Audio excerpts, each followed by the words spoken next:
दीपू चंद दास की मृत्यु भीड़ द्वारा मजहब के नाम पर अचानक से की गई कोई हत्या नहीं है, बल्कि इसके जड़ काफी पुराने और संवेदनशील हैं।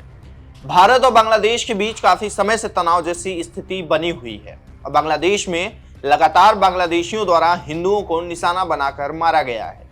और इस बार निशाने का शिकार हिंदू युवा दीपू चंद दास हो गया।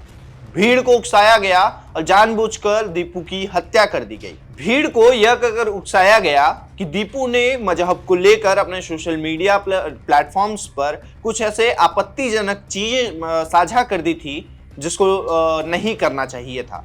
लेकिन ऐसा लगता है कि सरकार और वहां के लोग ये साफ तौर पर जानते हैं कि दीपू एक हिंदू था और उसे फैक्ट्री से बाहर लेकर जाया गया और उसे मार दिया गया। उसके बाद उसकी लाश को पेड़ से टांग करके जला दिया गया। इससे भी ज्यादा चौंकाने वाली बात यह है कि वहां के प्रशासन को इसके बारे में अगर पहले ही जानकारी साझा की गई होती तो उसे बचाया जा सकता था, ऐसा वहां के प्रशासन का कहना है।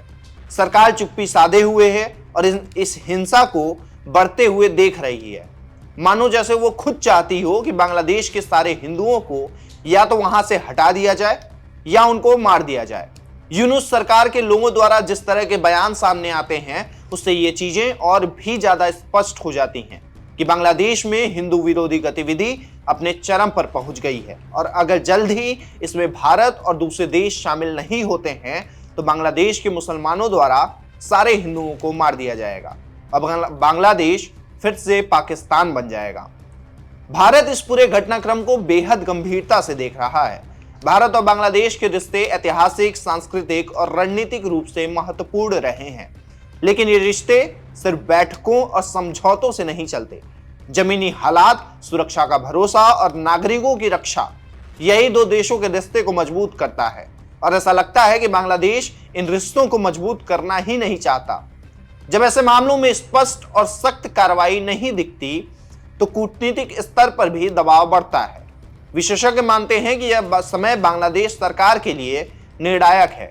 जांच को पारदर्शी बनाना, दोषियों पर सख्त कार्रवाई करना और भविष्य में ऐसी घटनाओं को रोकने के लिए ठोस नीति लागू करना, ये कदम सिर्फ आंतरिक शांति के लिए नहीं बल्कि क्षेत्रीय स्थिरता के लिए भी जरूरी है। चुप्पी या आधे अधूरे बयान हालात को और जटिल बनाते हैं। अब देखना यह है कि बांग्लादेश की सरकार आगे क्या करती है। क्या वह भरोसा बहाल करने के लिए ठोस कदम उठाती है या फिर ऐसे ही हिंदुओं को मरते हुए देखेगी। वीडियो आपको कैसी लगी हमें कमेंट बॉक्स में जरूर बताएं। अगर आप चैनल पर नए हैं तो पॉलिटिकल पंचायत को सब्सक्राइब करना ना भूलें।